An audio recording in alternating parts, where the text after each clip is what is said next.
স্ন্যাপারিস্টকে দেখতে পাই, যে কিনা আজ তার একটা মিশনে ছিল। সে অনেক দূরে একটা প্রাইভেট জেট ল্যান্ড করার পর সেখানে থাকা একজন বিজনেসম্যানকে অনেক দূর থেকেই শ্যুট করে দেয়। আসলে ড্রাসা তার কাজে অনেক দক্ষ ছিল, তাই সে টাকার বিনিময়ে আমার মিশনগুলো কমপ্লিট করত। এর পরের দিন সে তার পিতার সাথে দেখা করতে যায়, যে কিনা ড্রাসার মায়ের কবর তার মৃত্যুবার্ষিকী হিসেবে এসেছে। ড্রাসার কাজের ব্যাপারে তার পিতাও জানত, যে কিভাবে সে টাকার বিনিময়ে মানুষদের হত্যা করে। তার পিতা রিভিল করে সে ড্রাসার জন্য একটা বড় কাজ পেয়েছে, যেটাতে তাকে পুরো 1 বছরের জন্য একটা বিশেষ মিশনে যেতে হবে। আর এর বদলে ড্রাসা এত টাকা পাবে যেটা দিয়ে তাদের পুরো জীবন কেটে যাবে। যদিও ড্রাসার পিতা তাকে একটা খারাপ খবর দেয় যে কিভাবে সে ক্যান্সার আক্রান্ত, তাই সে সিদ্ধান্ত নেয় আগামী 14ই ফেব্রুয়ারি অর্থাৎ ভ্যালেন্টাইন্সের দিন সে নিজেকে শেষ করে দিবে। এখন যেহেতু ড্রাসা 1 বছর ধরে নিজের মিশনে থাকবে, তাই তার পিতা তাকে 14ই ফেব্রুয়ারি তার জন্য ক্যান্ডেলস জ্বালাতে বলে। অন্যদিকে একজন এক্স মিলিটারি সোলজার লিভাইকে দেখা যায়, যে কিনা প্রতিদিনের মতো নিজের ঘুম থেকে হঠাৎ জেগে ওঠে, কারণ সে তার ডিউটিতে অনেক মানুষের প্রাণ নিয়েছে, যার কারণে এখন তার ভালোভাবে ঘুম আসে না। সেও তার ইউনিটের সবচেয়ে দক্ষ ছিল, সে খুব দূরের টার্গেটকে শেষ করতে পারে। এখন আজ হঠাৎ তাকে মিলিটারি বেসে ডাকা হয়, যেখানে ব্রেথ নামের একজন এজেন্ট তার অপেক্ষা করছিল। সেও লিভেকে বড় একটা অফার দেয়। সে বলে লিভেকে পুরো 1 বছর একটা সিক্রেট মিশনে যেতে হবে, এর বদলে তাকে লাখ লাখ ডলার দেওয়া হবে, যার পরে তার লাইফে আর কোনোদিনও টাকার অভাব থাকবে না। লিভাই অবাক হয়, কারণ এত টাকা এমন কোন মিশনের জন্য দেয়া হচ্ছে। ব্রেথ বলে লিভাই একা, সে বিয়েও করেনি, সে কোনো নেশাও করে না, তাই এই কাজের জন্য সে উপযুক্ত। এছাড়াও অতীতে সে 200-টিরও বেশি লক্ষ্যবস্তুকে শেষ করেছে, তাও অনেক দূর থেকে। এর কয়েক ঘন্টা পর লিভাইয়ের যখন চোখ খুলে, তখন তাকে একজন সোলজার এসে বলে লিভাই তার লোকেশনের অনেক কাছে পৌঁছে গিয়েছে।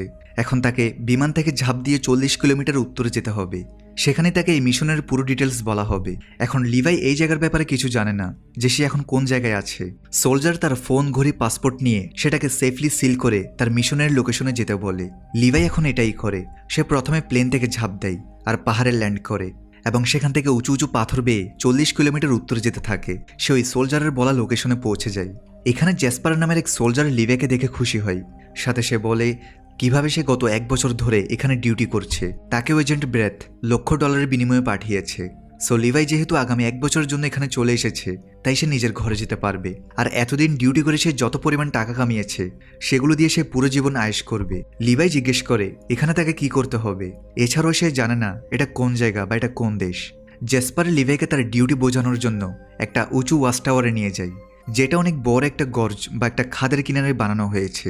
এই খাদের চারপাশে শত শত কিলোমিটার পর্যন্ত কোনো কিছু দেখা যাচ্ছিল না। ওপারেও একটি ওয়াচ টাওয়ার ছিল। জ্যাসপার বলে সেটা ইস্ট এলাকা, আর সেই ওয়াচ টাওয়ার থাকা গার্ডকে রাশিয়ান গভর্নমেন্ট পাঠিয়েছে, তাই আমাদের সেই গার্ডের সাথে কোনো কন্ট্যাক্ট করা অ্যালাউ না, আর না তো আমাদের সেখানে যাওয়ার অনুমতি আছে। জ্যাসপার আরও বলে যে কিভাবে এই খাদের চারপাশে অনেক বড় বড় গ্যাজেট লাগানো হয়েছে, সাথে বড় বড় অটোমেটিক রাইফেল এবং বোমও লাগানো হয়েছে। লিভাই বলে আমরা কার সাথে লড়াই করছি, আমাদের দুশ্মনকে। জ্যাসপার বলে 70 বছর ধরে কোনো মানুষ এই খাদের ভেতর যায়নি। আসলে দ্বিতীয় বিশ্বযুদ্ধের সময় শেষবারের মতো সোভিয়েত ইউনিয়ন এবং আমেরিকা দুই দিকেরই 5000 সোলজার এই খাদের ভেতর গিয়েছে, কিন্তু এখন পর্যন্ত কেউ এখান থেকে বেঁচে ফিরতে পারেনি। এরপর থেকে আমেরিকার রাশিয়া দুই দেশ মিলে নিজেদের ওয়াচ টাওয়ারে এই খাদের এপার ওপার লাগিয়ে দেয়, যেন খাদের ভেতরে থাকে সেই অচেনা জিনিসটা বাহিরে আসতে না পারে। আমিও জানি না ভেতরে কি আছে, তবে এটা বুঝে নাও নিচের নরক রয়েছে। এই জায়গাটা অনেক পুরনো, তাই বেশিরভাগ মানুষ এই ব্যাপারে কিছুই জানে না। জ্যাসপার আরও বলে লিভাই থেকে প্রতি 30 দিন পর রেডিও থেকে মেইন বেসে নিজের রিপোর্ট দিতে হবে, যেখানে সবকিছু নর্মাল আছে। এছাড়াও যদি এখানে কোনো গন্ডগোল হয়, তাহলে লিভাই মেইন বেসে অ্যালার্ট পাঠিয়ে দিবে। এখন জ্যাসপার লিভাইকে সেই সমস্ত তথ্য দিয়ে দিয়েছে যেগুলো সে নিজে জানত, আর এসব তথ্যগুলো জ্যাসপারকেও তার আগের গার্ডটা জানিয়েছে। অর্থাৎ এই তথ্যগুলো একজন গার্ড পরবর্তী গার্ডকে ট্রান্সফার করে দেয়। এখন জ্যাসপার লিভেকে গুড বাই বলে নিজের ডিউটি শেষ করে ঘরে যেতে থাকে। সে অনেক দূরে চলে আসে, যেখান থেকে এজেন্ট ব্রেথের হেলিকপ্টার তাকে পিক করবে। কিন্তু এখন সারপ্রাইজিংলি হেলিকপ্টার উপরে যেতেই জ্যাসপারকে গুলি করে নিচে ফেলে দেওয়া হয়। অর্থাৎ গত 70 বছরে এখানে আসা প্রতিটি সোলজারকে তারা এভাবেই টাকার লোভ দেখিয়ে এনে 1 বছর পর তাদের মেরে ফেলে, যেন বাহিরের দুনিয়া এই জায়গাটার সত্যটা জানতে না পারে। এখন এই জায়গায় এমন কি রহস্য লুকিয়ে আছে যেটা লুকানোর জন্য এত সব করা হচ্ছে? এটা অনেক বড় একটা রহস্য, যেটা আমরা পরে জানতে পারবো। এখন ধীরে ধীরে লিভাই থেকে আউটপোস্টে থাকতে থাকতে 1 মাস হয়ে যায়। সে তার ডেইলি ডিউটি পালন করে, সে সব ইলেকট্রনিক ডিভাইস চেক করে এবং 30 দিন পর পর মেন বেসে মেসেজ পাঠিয়ে দেয়। একা থাকতে থাকতে বোর হওয়ার কারণে সেখানে থাকা বুকসগুলো পড়তে থাকে। তবে একদিন সে নোটিস করে যে টাওয়ারের একটি দেয়ালে কিছু লেখা আছে। আসলে লেখাগুলো তাদের যারা এখানে ডিউটি করে গিয়েছে। যদিও লিভাই এখন জানে না এখানে ডিউটি করা প্রত্যেকটি সোলজারকে 1 বছর পর মেরে ফেলা হয়। সেই দিন লিভাই ইস্ট টাওয়ার থেকে কিছু আওয়াজ শুনতে পায়। যখন সে দূরবীন দিয়ে দেখে তখন সে একটা মেয়েকে দেখতে পায়, যেটা আসলে ড্রাসা ছিল। হ্যাঁ, লিভাইয়ের মতো তাকেও এই কাজের জন্য বাছাই করা হয়েছে। ওপারে রাশিয়ান এবং এপারে আমেরিকান পাহারা দিচ্ছে। এখন সামনের কয়েকদিন তারা দুজনে নিজেদের টাওয়ার থেকে একে অপরকে দূরবীন দিয়ে দেখতে থাকে। এমনিতে তাদের কাছে ফোন বা বাকি কিছু ছিল না, এছাড়াও তাদের থেকে শত শত কিলোমিটার দূরে কোনো কিছু নেই, তাই স্বাভাবিকভাবে তারা একাকিত্ব ফিল করছে। এভাবে তারা দুজনে নিজেদের ডিউটি করতে করতে আরও 1 মাস পার করে দেয়। আজকে ড্রাসার বার্থডে ছিল, তাই সেবার ইচ্ছাকৃতভাবে আকাশে ফায়ার করে লিভাইয়ের সাথে কথা বলার চেষ্টা করে। শুরুতেই লিভাই লিখে তাকে জানায় যে তাদের একে অপরের সাথে কন্ট্যাক্ট করার অনুমতি নেই, কিন্তু ড্রাসা লিখে যে এমনিতেও ওই নির্জন এলাকায় 1 বছর ধরে তারা দুজনেই থাকবে, সো তাদের কিছু নিয়মকানুন ভেঙে ফেলতে হবে। লিভাই ও ড্রাসা 2 মাস ধরে একাকিত্বর মধ্যে ছিল, তাই তারা নিজেদের হোয়াইট বোর্ডে লিখে এক অপরের সাথে পরিচিত হয়ে নেয়। দুজনেই স্ন্যাপার এক্সপার্ট ছিল, তাই তারা এক অপরের টাওয়ারের সঠিক লক্ষ্যভেদ করার দক্ষতা দেখাতে থাকে।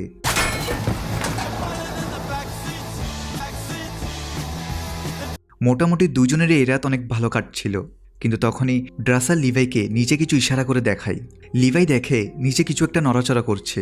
তখনই দেখা যায় নিচ থেকে কিছু অদ্ভুত ধরনের জীব, যাদের শরীরে গাছের মতো শাখা প্রশাখা গজিয়েছে, তারা উপরে উঠছিল।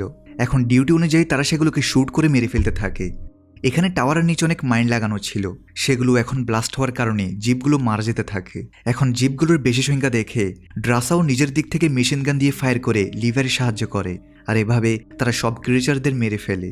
কিন্তু যখনই তাদের লাগছিল সবকিছু শান্ত হয়ে গিয়েছে, তখনই ড্রাসার দিকেও একই ধরনের অনেক ক্রিয়েচার আসতে থাকে। এখন লিভারের পালা ছিল ড্রাসারের সাহায্য করা, তাই সে মেশিন গান দিয়ে এক এক করে তাদের নিচে ফেলতে শুরু করে। লিভাই ও ড্রাসা ছাড়াও তাদের টাওয়ারে এবং আশেপাশে থাকা অটোমেটিক ওয়েপেন্স অ্যাক্টিভেট হয়ে যায়, যার ফলে ক্রিয়েচারগুলো উপরে আসার আগেই মারা যায়। সবকিছু যখন শান্ত হয়ে যায় তখন ড্রাসা লেখে আজকের বার্থডেটা তার সবচেয়ে বেস্ট বার্থডে ছিল।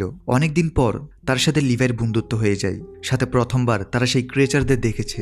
এখন সকাল হতে হতে লিভাই তার আশেপাশে ইউজ হওয়া সব মাইনগুলোকে চেঞ্জ করতে থাকে, যেন পরবার সেই ক্রিয়েচারগুলো আসলে এই নতুন মাইনগুলো তাদের উড়িয়ে দেয়। এখানে সে নোটিস করে একটা ড্রোন তার উপর নজর রাখছে, কিন্তু এটা কার ড্রোন এটা কেউ এখন জানে না। এখন ধীরে ধীরে এভাবে আরও 1 মাস চলে যায়। লিভাই আর ড্রাসা বোর না হওয়ার জন্য দিনে অনেকবার হোয়াইট বোর্ডে লিখে একে অপরের সাথে কথা বলে। তারা কিছু জিনিস জোগাড় করে চেস খেলাও শুরু করে দেয়, আর আগামী কয়েক মাস তারা এভাবে কথা বলতে বলতে নিজেদের ব্যাপারে অনেক কিছু জেনে যায়। যদিও তাদের বলা হয়েছে কন্ট্যাক্ট না করতে, কিন্তু মানুষের অভ্যাস এমন যে তারা একা থাকতে পারে না। যাই হোক, এভাবে সময় যেতে যেতে 14ই ফেব্রুয়ারি চলে আসে। ড্রাসা আজ অনেক দুঃখী ছিল, কারণ এই সিক্রেট মিশনের কারণে সে তার পিতার শেষ সময় তার সাথে ছিল না। দূর থেকে লিভাই এই ব্যাপারটা জেনে যায়। এই পুরো রাত লিভাই আর ড্রাসা দুজনেই ঘুমায় না, আর সকাল হলেই লিভাই সিদ্ধান্ত নেয় যে কিভাবে সে ইস্ট সাইডে ড্রাসার কাছে যাবে। যদিও এটা অনেক বিপজ্জনক হতে পারে, কারণ মাঝখানে অনেক বড় একটা খাদ ছিল, যেখান থেকে যে কোনো সময় ক্রিয়েচাররা বের হয়ে আসতে পারে। লিভাই ঝুঁকি নিয়ে একটা কেবল ইস্ট সাইডে পাঠানোর চেষ্টা করছে। যদিও ড্রাসাইত অনেক খুশি হয়, কারণ যে লিভাইয়ের সাথে সে এতদিন শুধু লিখে কথা বলেছিল, আজ সে ফাইনালি তাকে সামনাসামনি দেখতে পারবে। সে রশি বাঁধতে লিভাইয়ের সাহায্য করে। শেষে লিভাই ড্রাসার জন্য তার সাইড থেকে কিছু ফ্লাওয়ার নিয়ে নেয়, আর সোজা জিপ লাইনে সার্ফিং করে সামনে পৌঁছে যায়। তবে অর্ধেক রাস্তা তার থেকে হাত দিয়ে পার করতে হয়, আর ফাইনালি সে ইস্ট সাইডে পৌঁছে যায়। এখানে তারা দুইজন প্রথমবার একে অপরকে অনেক কাছ থেকে দেখছিল। আজকের পুরো দিন তারা একসাথে কাটাবে, আর সকাল হতে হতে লিভাই তার টাওয়ারে চলে যাবে। এরপর যখন লিভাই গোসল করছিল, তখন ড্রাসা তার কাপড়গুলো একটু দূরে রেখে দেয়। হয়তো সে সিসি ক্যামেরার সাহায্যে তাকে সে অবস্থায় দেখতে চাইছিল। এরপর তারা একসাথে ডিনার করে, যেটার স্বপ্ন তারা কয়েক মাস ধরে দেখছে। এখানে তারা কথা বলার সময় জানতে পারে দুজনকে এই ডিউটির ব্যাপারে আগে থেকে কিছু বলা হয়নি। এমনকি তারা এটাও জানে না তারা এখন পৃথিবীর কোন জায়গায় অবস্থান করছে। লিভাই বলে খাদের নিচে কি হতে পারে, হয়তোবা সেখানে অন্য দুনিয়ার পোর্টাল রয়েছে। যাই হোক, রাত হতে হতে তারা একে অপরের অনেক কাছে এসে যায়। সহজ ভাষায় তারা একে অপরকে ভালোবেসে ফেলেছে। এখন পুরো রাত কাটানোর পর লিভাই সিদ্ধান্ত নেয় কিভাবে সে প্রতি সপ্তাহে এখানে আসতে থাকবে। কিন্তু সেই যখন আবার তার টাওয়ার ফিরে যাচ্ছিল, তখন তার সাইডে সেই ক্রিয়েচারদের ডিটেক্ট হওয়ার কারণে একটা মাইন ফেটে যায়, যেটাতে লিভাই রশি ছেড়ে যায় আর সে নিচে পড়ে যায়। তবে সে পড়ে যাওয়ার আগে সে নিজের প্যারাশুট খুলে দেয়। তাই ড্রাসা তার প্যারাশুট আর ওয়েপেন্স নিয়ে সোজা লিভাইয়ের পেছনে খাদে ঝাঁপিয়ে পড়ে। ড্রাসা প্রথমবার এই কুয়াশাচ্ছন্ন গভীর খাদে নামছিল। এখন কিছু না দেখার কারণে সে সোজা প্রবাহিত হতে থাকা পানির মধ্যে ল্যান্ড করে। সে কোনো মতে নিজেকে প্যারাশুট থেকে ছাড়িয়ে বাইরে বের হতে থাকে। অন্যদিকে লিভাই, যে কিনা তার আগে নিচে পড়েছিল, সে অদ্ভুত একটা গাছের সাথে উল্টো ঝুলেছিল। রহস্যময়ভাবে এখানকার গাছের ডালপালাগুলো কোনো জীবন্ত প্রাণীর মতো নড়াচড়া করছিল। যেখান থেকে একটা লিভের কাছে আসছিল। তখনই লিভের হুঁশ এসে যায় আর সে তার গান দিয়ে ফায়ার করে নিচে এসে যায়। এই গুলির আওয়াজগুলো ড্রাসাও শুনে ফেলে, যার ফলে সে বুঝতে পারে লিভাই কোন দিকে আছে। ওদিকে লিভাই গাছ থেকে পড়ার পর আবার নিচে আটকে যায়। দেখা যায় সেটা একটা অদ্ভুত ধরনের জীবন্ত গাছ, যেটা কিনা লিভাইকে আঁকড়ে ধরেছিল। লিভাই অনেক চেষ্টা করার পরেও সে সেখান থেকে উঠে আসতে পারছিল না, কিন্তু এমন সময় সেখানে ড্রাসা এসে সেই ভয়ানক গাছটিকে মেরে ফেলে। তবে লিভাই তাকে দেখে একদম অবাক হয়ে যায় যে ড্রাসা তার জন্য এমন ভয়ানক একটি জায়গায় লাফ দিয়েছে, যেখান থেকে কখনো কোনো মানুষ জীবিত ফেরেনি। তো এবার তারা দুজন মিলে সেই জায়গা থেকে বের হওয়ার সিদ্ধান্ত নেয়। তাই তারা একসঙ্গে সামনের দিকে এগোতে শুরু করে, কিন্তু তখনই ভয়ানক সেই ক্রিয়েচাররা তাদের উপর হামলা করে, যাদের হোলোম্যান বলা হয়। তারা অদ্ভুত ধরনের ঘোড়ার উপর চড়ে ড্রাসা এবং লিভার উপর হামলা করছিল। এমনকি এরই মাঝে অনেক গাছের মতো ক্রিয়েচাররাও তাদের উপর হামলা করছিল, কিন্তু তারা দুজনেই যেহেতু অনেক দক্ষ স্নাইপার ছিল, তাই কিছুক্ষণের মধ্যেই তারা এখানকার সমস্ত ক্রিয়েচারগুলোকে শেষ করে দেয়। এবার সেখানে সবকিছু শান্ত হয়ে গেলে ড্রাসা লক্ষ্য করে যে সে যখন নিচে পানিতে পড়েছিল তখন তার ব্যাগ থেকে রশি সেখানেই পড়ে গিয়েছিল, আর সেই রশি ছাড়া তো তারা কোনোভাবেই উপরে পৌঁছাতে পারবে না। তাই তারা তখন সেই নদীর কিনারে যাওয়ার সিদ্ধান্ত নেয়। সাথে তারা নোটিস করে যে ক্রিয়েচারগুলো তাদের উপর হামলা করেছিল তারা দ্বিতীয় বিশ্বযুদ্ধের সময়ের আর্মিদের ড্রেস পরেছিল, অর্থাৎ এরা সেই সোলজাররা যারা দ্বিতীয় বিশ্বযুদ্ধের সময় এখানে চলে এসেছে, আর এরপর তারা কোনোদিন আর ফিরে যেতে পারেনি। অর্থাৎ রহস্যময়ভাবে এখানে যে সমস্ত লোক আসে তারা মিউটেড হয়ে ক্রিয়েচারে পরিণত হয়। এরপর তারা হেঁটে যখন আরও সামনের দিকে যায় তখন তারা আশেপাশে আরও অনেক অদ্ভুত ধরনের গাছ দেখতে পায়, যেগুলো অনেকটাই মানুষের আকৃতি নিয়েছিল। সাথে এখানে এক ধরনের কুয়াশা ছিল, যেটার জন্য সবকিছু খুব একটা দেখা যায় না। এমনকি উপর থেকে সূর্যের কোনো আলো এখানে পৌঁছাতে পারে না। একটি জায়গাতে এসে তারা বুঝতে পারে যে এটা একসময় অনেক বড় একটি শহর ছিল, কিন্তু এই শহরটি কোনো এক কারণে পুরোপুরিভাবে ধ্বংস হয়ে গিয়েছে। এখন বিপদের আশঙ্কা করে তারা একটি চার্জে ঢুকে পড়ে, যেখানের ভিতর অনেক কঙ্কাল ছিল। লিভাই বলে এরা হয়তো সেই সোলজাররা যারা নিজেদের মিউটেড হওয়া থেকে আটকানোর জন্য নিজেদের প্রাণ দিয়েছে, কারণ অনেক সোলজারদের ভেতর এমন এক দায়িত্ববোধ থাকে যেটার মাধ্যমে তারা চায় না তাদের মাধ্যমে কারো ক্ষতি হোক। এদিকে ঠিক এমন সময় তাদের উপর ভয়ানক এক মাকড়সা আক্রমণ করে। আসলে এই জায়গাটির পশু পাখি গাছপালা মানুষ সহ তারা প্রত্যেকেই মিউটেড হয়ে ভয়ানক ক্রিয়েচার হয়ে গিয়েছে। এদিকে দেখতে দেখতে সেখানে অসংখ্য মাকড়সা চলে আসে। লিভাই এবং ড্রাসা তাদের শুট করে মারতে থাকে, কিন্তু ঠিক এমন সময় সেখানে হোলোম্যানগুলো চলে আসে। লিভাই আর ড্রাসা কোনোভাবে লড়াই করছিল, তারা চার্জারে একটি দেয়াল উড়িয়ে দেয় আর দুজনেই ফাইনালি সেখান থেকে বাইরে বের হয়ে যায়। তবে বিপদ এখনো শেষ হয়নি, কারণ এখানের গাছপালা থেকে শুরু করে পোকামাকড় পর্যন্ত সবকিছু মিউটেড হয়ে গিয়েছে, আর এরা তাদের সবার জন্য খাবার। তাই তাদের উপর যে কোনো দিক থেকে অ্যাটাক হতে পারে। দুজনেই চলতে চলতে একটা পুরোনো ল্যাবের কাছে পৌঁছায়, যেটাকে সুরক্ষিত মনে করে তারা ভিতরে প্রবেশ করে আর দরজাটাকে লক করে দেয়, যেন পেছন থেকে আর কোনো ক্রিয়েচার তাদের উপর অ্যাটাক না করে। আশেপাশের পরিস্থিতি দেখে তারা বুঝতে পারে যে এটা অনেক পুরনো একটি সায়েন্স ল্যাব, তাই এখানে প্রচুর পরিমাণে কেমিক্যাল পড়েছিল। সেই সাথে সেখানে পুরনো অনেক গ্যাজেট এবং একটি জেনারেটর ছিল। তারা তখন সেখানকার জেনারেটরকে অন করে, যেটা এখন একদম ভালো ছিল। এরপর তারা সেখানে পড়ে থাকা একটি প্রজেক্টর অন করে, যাতে তারা এই জায়গাটির ব্যাপারে কিছু জানতে পারে। এবার প্রজেক্টর অন করলে সেখানে অনেক পুরনো একটি ভিডিও চালু হয়, যেখানে অন্য দেশের একজন ডাক্তার অনেক গুরুত্বপূর্ণ কিছু কথা বলছিল। সে বলে যে এখন পৃথিবীতে এমন একটি সময় চলছে যখন আমেরিকা এবং সোভিয়েত ইউনিয়নের মধ্যে ব্যাপক পরিমাণ লড়াই চলছে, আর এই লড়াই জেতার জন্য দুটো দেশেই সবকিছু করতে প্রস্তুত ছিল। তবে তারা এখানে এই খাদের প্রজেক্টটি একসাথে করার সিদ্ধান্ত নেয়। আসলে কিছু সায়েন্টিস্ট মিলে, যেখানের মধ্যে মহিলা সায়েন্টিস্টও ছিল, তারা এই সিক্রেট জায়গায়, যেটা একসময় একটা শহরের মতো ছিল, তারা এখানে এসে নিউক্লিয়ার বোম থেকেও বড় কিছু একটার উপর এক্সপেরিমেন্ট করছিল, যার পরে পৃথিবীর কোনো দেশ তাদের সামনে টিকতে পারবে না। কিন্তু একদিন এখানে বড় একটি ভূমিকম্প আসে, যার কারণে এই ল্যাবে থাকা সমস্ত রাসায়নিক কেমিক্যাল গ্যাস পুরো খাদে ছড়িয়ে পড়ে, আর এটার কারণেই মানুষ সহ সকল জীবন্ত প্রাণের ডিএনএ একে অপরের সাথে মিশে যায়, যার পরে পোকামাকড় থেকে শুরু করে গাছপালা পর্যন্ত সব মিউটেড হয়ে যায়। অর্থাৎ এই পুরো খাদে যে কুয়াশা ছড়িয়ে পড়েছে, আসলে এটাই সেই গ্যাস যেটাতে অন্য মানুষরাও মিউটেড হয়ে যাবে। লিভার ড্রাসা কয়েক ঘন্টা ধরে এই গ্যাসের মধ্যেই ছিল। এখন কি হবে? সে সায়েন্টিস্ট আরও বলে মানুষরা মিউটেড হতে 10 থেকে 12 ঘন্টা লাগে, তাই লিভার ড্রাসা যদি দ্রুত এখান থেকে বের হতে পারে তাহলে তারা মিউটেড হওয়া থেকে বেঁচে যাবে। সায়েন্টিস্টের অনুযায়ী এই ইনফেকশন এখান থেকে যেন বের না হয়, সাথে এখানকার ইনফেক্টেড কোনো ব্যক্তিও যেন বাইরে বের হতে না পারে, তা না হলে ইনফেকশন পুরো পৃথিবীতে ছড়িয়ে পড়বে। এই জন্যই সরকার তখন থেকে এই জায়গাকে গোপন রাখছে। এখন লিভার ড্রাসা এখানে আরও চেকিং করতে থাকে, যেন তারা আরও কিছু জানতে পারে, যে এখান থেকে যদি এতটাই বিপদ হয় তাহলে সরকার এখানে বোমা ফেলে সবকিছু ধ্বংস কেন করে দেয়নি। এখান থেকে লিভাই 2000 সালের একটি কম্পিউটার পায়, অর্থাৎ এখানে সবকিছু সিল করার পরেও আরও লোক এসেছিল। তারা কম্পিউটার অন করতেই ডার্ক লেক নামের এক কোম্পানির নাম দেখে, আর এখান থেকে তারা স্পষ্টভাবে সবকিছু জানতে পারে। আসলে ডার্ক লেক পৃথিবীর সবচেয়ে বড় প্রাইভেট কোম্পানি, যারা বিভিন্ন দেশের সরকারদের অস্ত্র ও বিভিন্ন হাতিয়ার বিক্রি করে। অর্থাৎ এদের দুজনকে কোনো সরকার নয়, বরং ডার্ক লেক নামের কোম্পানিটা হায়ার করেছে। আর যে ড্রোনটা লিভাই দেখেছিল সেটা তাদের ছিল। ডার্ক লেক সরকারের জন্য কাজ করে না, বরং তাদের আসল উদ্দেশ্য হলো সুপার সোলজারদের তৈরি করা। আর এখানে যে মিউটেশন হয়েছে এটাতে তাদের উদ্দেশ্য সফল হওয়া সম্ভব। তাদের সেই ড্রোনটা এখান থেকে স্যাম্পল নিয়ে যেত, আর উপরে টাওয়ারে তারা কাউকে না কাউকে ডিউটিতে রাখতো, যেন ওই ক্রিয়েচাররা বাহিরে আসতে না পারে।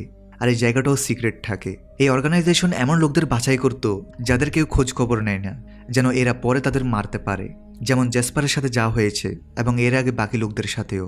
কম্পিউটারে লিভাই স্টেট অফ প্রোটোকলের তথ্য জানতে পারে। আসলে এটা একটা ব্যাকআপ প্ল্যান। এখানে খাদের একদম মাঝখানে একটা নিউক্লিয়ার বোম আছে। কোনোদিনও যদি এই জায়গার সিক্রেট সবার সামনে চলে আসে তখন সে বোম অ্যাক্টিভেট হয়ে যাবে আর এই গর্জ পুরোপুরি ধ্বংস হয়ে যাবে। যদি পৃথিবীকে বাঁচানোই উদ্দেশ্য হতো তাহলে অনেক আগেই এই জায়গাটাকে ধ্বংস করে দেওয়া হতো। আসলে তারা তো এটা থেকে সুবিধা নিতে চায়। লিভার ড্রাসা বুঝতে পারে তাদেরই কেন বাছাই করা হয়েছে, আর এখানে আসার আগে ড্রাসার পিতাও বলেছিল সে নিজের জীবন দিয়ে দিবে। যাই হোক, লিভার ড্রাসার সিদ্ধান্ত নেই তারা এখানের সব কিছু ডিস্ট্রয় করে দিবে। কিন্তু যখনই তারা এখান থেকে বের হতেই যাবে তখন ড্রাসা তার অ্যামুলেশনের ব্যাগটি খুঁজে পায় না, যেটা সে গেটের পাশে রেখেছিল। তারা বাহিরে স্নো গ্রেনেড ফেলে ব্যাগটি খুঁজতে থাকে, আর ড্রাসা যখন তার ব্যাগটি পেয়ে সেটা উঠাচ্ছিল তখনই তার পা একটা রশিতে আটকে যায়, যেটাকে একটা হোলোম্যান ঘোরাতে বসে টেনে নিয়ে যায়। অর্থাৎ এটা একটা প্ল্যান করা ট্র্যাপ ছিল। এই হোলোম্যানরা যারা পুরোপুরি মানুষ, তাদের মধ্যে এখনও মানুষের চেতনা রয়ে গেছে, যার কারণে তারা এখনও পরিকল্পনা করতে পারে। ড্রাসা যে কিনা নিজেকে বাঁচানোর চেষ্টা করছে, তার মাথায় একটা গাছের সাথে লেগে সে অজ্ঞান হয়ে পড়ে। পেছনে লিভাই যে তাদের পিছু করছিল সে এখন তাদের ছাপের অনুসরণ করে 1995 সালের একটি পুরনো ফ্যাক্টরিতে পৌঁছায়, যেটার ভেতর ড্রাসাকে বেঁধে রাখা হয়েছে। তবে যখন তার হুঁশ ফিরে আসে তখন সে তার সামনে হোলোম্যানকে দেখতে পায়, যে কিনা তাকে খাওয়ার প্রস্তুতি নিচ্ছিল। সে তার শরীর থেকে একটা লাকড়ি বের করে নেয়, কিন্তু ড্রাসা প্রত্যেক সিচুয়েশনে লড়াই করতে পারত, তাই সে নিজেকে ছাড়িয়ে সেই হোলোম্যানের সাথে লড়াই করতে থাকে, যে অনেক শক্তিশালী ছিল।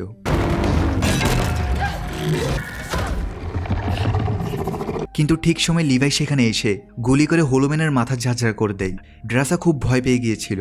লিভাই এটা দেখে অবাক হয়ে যায় যে এই হোলোম্যান আর কেউ নয়, বরং তার টাওয়ারে কাজ করা একজন গার্ড ছিল, যার নাম সে ওই দেয়ালে দেখেছিল। তখন তারা দেখে যে এখানে অদ্ভুত একটি জেনেটিক মিউটেশন হয়েছে।